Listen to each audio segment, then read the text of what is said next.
This has been amazing just to be behind the scenes and see how we have put this together. Don't you think we're going to have like a surreal moment here?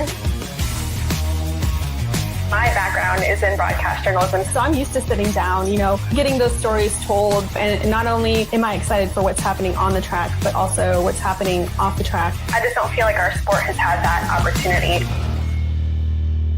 Hey everybody, what's up? And welcome back to another episode of Reaction Time. I'm your host, Kayla Zadell, and I hope you were ready for your drag racing download from the weekend. The NHRA was in Brainerd for the Lucas Oil Nationals, and Dallas Glenn, Blake Alexander, and Justin Ashley found the winner's circle.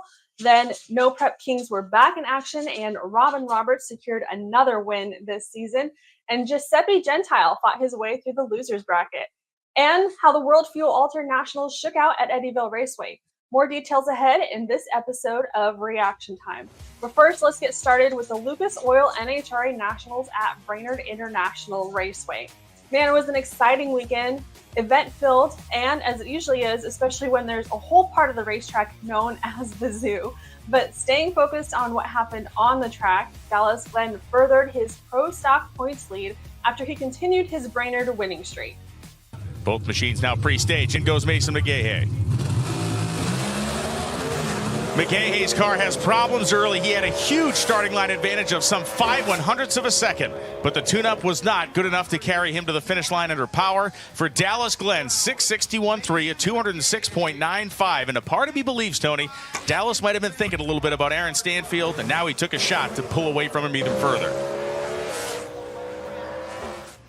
Well, Dallas Glenn picked up another victory here in pro stock. This is a guy who is truly a student of the game. He wins the race and is beating himself up about him late on the tree. You said that you've been flickering the bulb and doing all kinds of goofy stuff, but you're the man holding the wally here today. What was key for you this weekend? This was definitely a team one here. The crew chief, Dave Connolly, Rob Downey, Nate Van Wassenhoven, they definitely did their job. My engine tuner, Brian Fleck, they've been working really hard. We went testing on Monday, made 11 hits, about killed me, but this is definitely a team. I tried to do my job when we needed to, and they definitely did their job all day long and gave me the absolute killer car. And it was a little bit of a gamble getting into this new one, but I think it's starting to pay off, and hopefully we can keep the momentum going.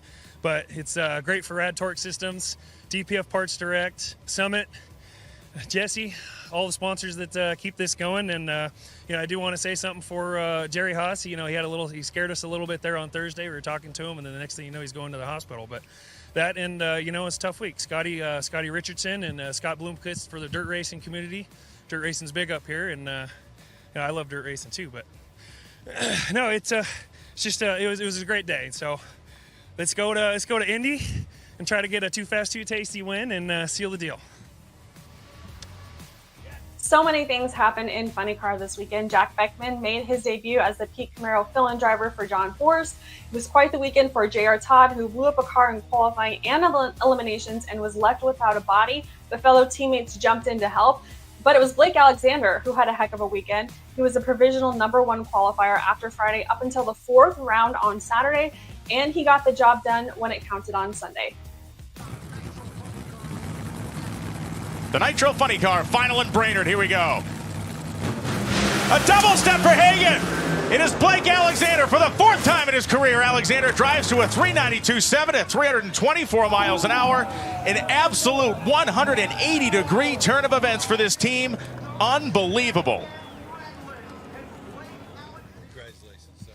Let's just say that Blake Alexander is excited about this one, and he should be after the huge turnaround you guys had from Sonoma, which probably is about as bad a race as you could have in terms of what transpired for you and this team, and the performance that you had here today as a driver, as a car, as a team as a whole. You've got to be pretty happy, buddy, because you would have been tough to beat regardless. Congratulations. Yeah. Jim Head is a gritty man, and I'm very fortunate to work for him, very fortunate to learn from him, and I wanted to pay everything off for everyone that works on this race car today, and it's hard to do. And there's a lot of really good competitors out here. And there wasn't a drag race that I wanted to get to more in my 15 years of doing this, more than this one. So I was happy to be here and happy to light it up on Friday night. Happy to light it up on Sunday for everyone at Pronto, Scheffler, head contractors. Thank you guys so much. So much. Yeah! Oh, Blake. And in top fuel, Justin Ashley picked up his 3rd win of the season, and let's take a look at how that should go.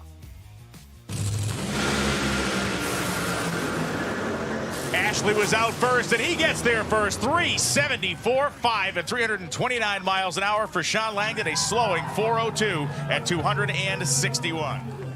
So for the third time this year, Justin Ashley is your Top Fuel champion. Justin, it's been a little bit of a slump for you guys. You started off fast, went through a slump, and it looks like you're peaking at the right time. You left first, you outran him. Does it get any better than that? No, it doesn't. This was fantastic. What an incredible weekend. You know, the first burnout we did on this new chassis, on this new car that we have, was Q1 here this weekend, and I think right now we're hitting our stride. For us, it's all about the countdown and preparing for Indy, which is the next one, and this was an all-team Toyota final, but to be able to put this car specifically that has all the touches from everybody Metalcraft and Mayville right into the winner's circle is just feels so good. Mike, Tommy, and the guys, this is because of them. They work incredibly hard. They put this car together on short notice, and Randy, Maria, everybody at Metalcraft of Mayville, thank you guys for everything that you do. Mac Tools, Lucas Oil to Lucas Oil Race, Impact, Cotto, the list goes on and on. It's because of them that we're out here doing what we do. Great job, team. Thank you to all our Skag Power Equipment dealers and distributors out here this weekend. I was riding like a cheater, a turf tiger all weekend, so awesome job, everybody. Now, the countdown is on to the countdown, which is the Big O or the U.S. Nationals, like everybody alluded to. We're less than 10 days away. Can you believe it? Their points and a half are on the line. It's going to be exciting, as it usually is. Congrats to all those guys, and we'll be right back after a short message from Drag Race Bracket Bonanza. Drag racing fans, check out Drag Race Bracket Bonanza. It's the free, family-friendly fantasy bracket game. Now, after final qualifying at every national event, you can fill out your bracket for all the pro classes. It's free, easy to click on your picks. If you need some help, just hit the randomizer button to fill in the blanks. It's for fun, stay engaged, and pick your winners today.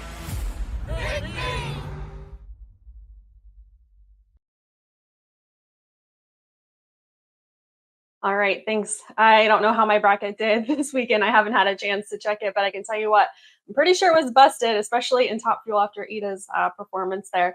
But let's talk about No Prep Kings. They resumed their season in Airway Heights, Washington, and it was Robert Roberts who emerged as the event winner. And in doing so, he took over the points lead. This is Roberts' second win of the season. And after the win, he said, "This team and car are badass. That's 2 in a row. Can we make it 3 in Idaho?" Then in the losers bracket, Giuseppe Gentile, found some redemption after having a trying weekend. He broke a crank and some rods came out during a test hit. Gentile, who won earlier this year at Flying H, after everything we went through this weekend, we are happy to have won, got some points and money too. Now, next weekend, NPK makes its way to Eagle, Idaho, where they will compete at Firebird Raceway August 23rd and 24th. And of course, I'll have highlights on that. And then also coming up next weekend, I want to talk about the PDRA. They're headed to Bristol for the first time, which I know everybody's excited about. It's the PDRA Thunder Valley Throwdown. The Northeast, you can see here that it's going to be happening August 22nd through 24th at Bristol Motor Speedway. Such a beautiful track, such a beautiful location. And like I said, I will have details on that next week. Now shifting gears a little bit, the Northeast Outlaw Pro Mod Association was back at Empire Dragway, and it was Mike Decker III who was victorious this time. This marks Mike's second win this season with the Northeast Outlaw Pro Mod Association.